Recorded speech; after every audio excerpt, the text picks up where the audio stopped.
Everything he does is good. He even heals people who cannot hear or talk. You may be seated.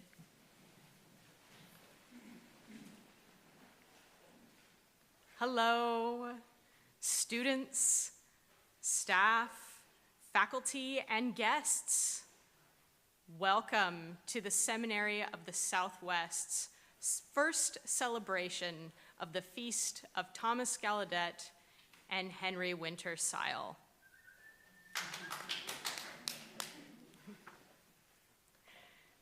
Today's gospel reading may seem a little challenging for those of you who know the modern American deaf struggle to be seen as whole individuals, not needing or desiring of healing, to be understood as valid and as having our own culture and community.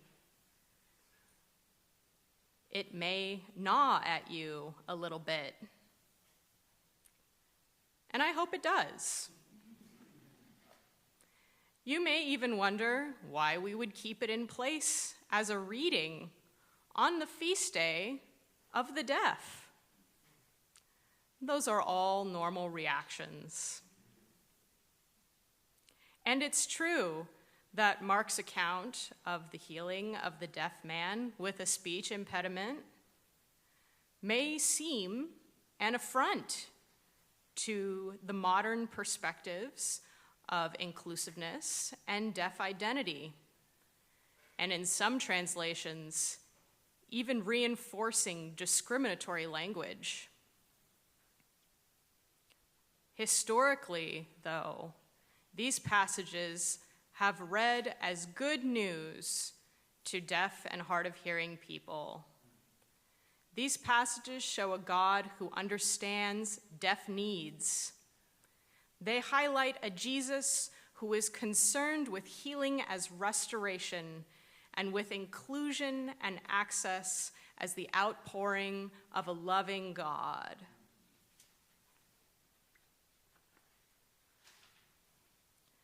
To understand Mark's healing of the deaf man with the speech impediment, it's important that we place the characters in the first century Near East where they belong. So, travel with me, if you will, to the Decapolis. On the southeast side of the Sea of Galilee, east of Samaria and north of Judea. The Decapolis was a Hellenistic region made up of 10 towns that were all politically affiliated. It was a Gentile area under the auspices of the Roman Empire, and its people worshiped a variety of gods. As good Hellenists, their people revered philosophers like Plato and Aristotle, and they spoke Greek. Systems and communities were all important, and connection to them meant life or death. Now, the gospel does not tell us whether the deaf man was Jewish or Gentile, but the distinction makes little difference in this story. He was a deaf man living in a Gentile area in a time where there were no protections for him, and certainly no deaf community to give him a sense of belonging or identity. In fact, as a deaf man in Roman territory, he was considered senseless and unable to reason, and would have occupied one of the most marginalized and vulnerable places in society. Indeed, it was encouraged in the Greek and Roman world that parents leave their deaf infants on a hillside so that exposure, hunger, or wild animals would eventually claim the child's life. This was the world in which our deaf man with a speech impediment lived. And it was this world through which Jesus traveled in today's gospel.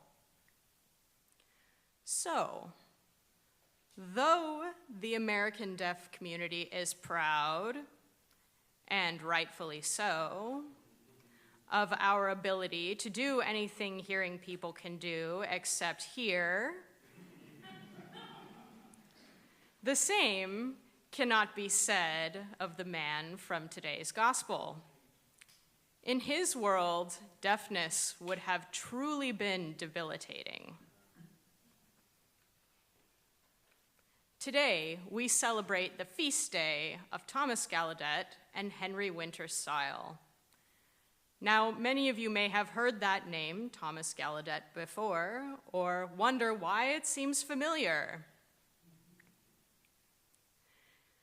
His father, Thomas Hopkins Gallaudet, was America's father of deaf education. And his brother, Edward Minor Gallaudet, was the first president of Gallaudet College, now Gallaudet University, the only deaf university in the world. So he comes from the most well-known family in the American deaf history. Thomas Gallaudet was a hearing Episcopal priest who founded St. Anne's Church for the Deaf in New York. Thought to be the first deaf church in America, which was later incorporated into the Episcopal Church and is still active today. His protege, Henry Winter Stile, was the first deaf priest or deaf clergy person of any denomination, and founded the first Episcopal Church for the deaf. I hope you will take the opportunity to carry your bulletins home with you and read about both saints in their biographies at the front of your bulletins. Both Gallaudet and Stile knew Mark's gospel. Like all of us, they learned to study it in seminary. They knew that Jesus ministered to and cared for the deaf, as was commanded by the Torah. But Jesus went beyond the care commanded of him in Jewish law. In a world where the deaf were discounted as senseless, he took that man aside to minister to his needs and trusted him to understand. Jesus' first act with the man is to remove him from the crowd. This is something that Jesus doesn't repeat for any of his other healing acts, except for that of the blind man at Bethsaida in the chapter after this one. And I would argue it's for similar reasons. In the case of the blind man, auditory distractions would have impeded his understanding, and the same can be said for the deaf man, for whom visual distractions would have been an impediment. Mark tells us that Jesus then sticks his fingers in the man's ears, spits, and then touches his tongue. As I mentioned before, this deaf man lived in a Gentile area with Gentile norms and understandings. And though spittle was not used in Jewish healings, it was one of those in the Hellenistic world. Now, I don't want you to misunderstand and think I'm saying Jesus emulated Gentile healers to seem somehow mysterious or cool. No, indeed. Rather, he was using a form of embodied communication that, in the absence of formal sign language, would have communicated his desire to heal the man, and could have even offered the opportunity for his consent, an important word in our own times. Jesus then looks to heaven, sighs, and utters the Aramaic word Ephatha, or be opened. A lot has been made by hearing commentators about Jesus using Aramaic here. There's wide speculation about the why in his choice of language, but to a deaf reader, the choice makes sense. You see, in Koine Greek, the common language of the day, the equivalent word was Dain oktheti.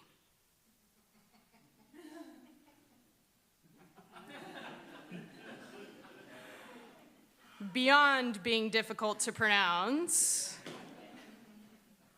this word was difficult to lip read. All of the vowels are pronounced at the back of the throat, whereas the Aramaic Ephatha is pronounced with the breath in front of the lips. So again, here Mark shows us a Jesus who understands deaf needs and who does his best to provide access and accommodation. In this way, Jesus doesn't just offer physical healing, but offers a loving accessibility that points the way to a God whose embodiment exists even in those the world rejects.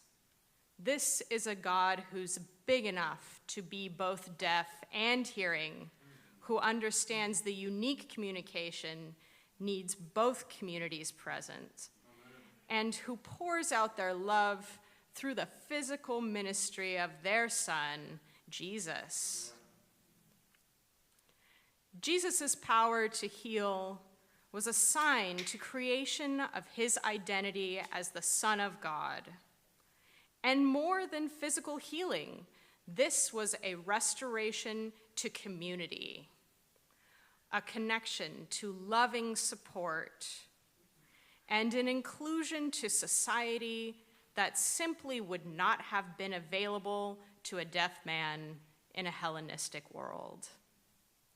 It was physical and social justice, and it was the outpouring of love. Thomas Gallaudet likewise offered this connection to community and to faith.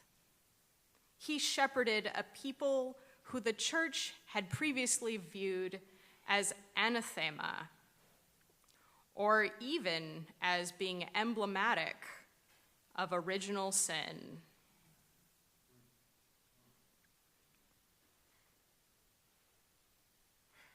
He loved those the world deemed unlovable,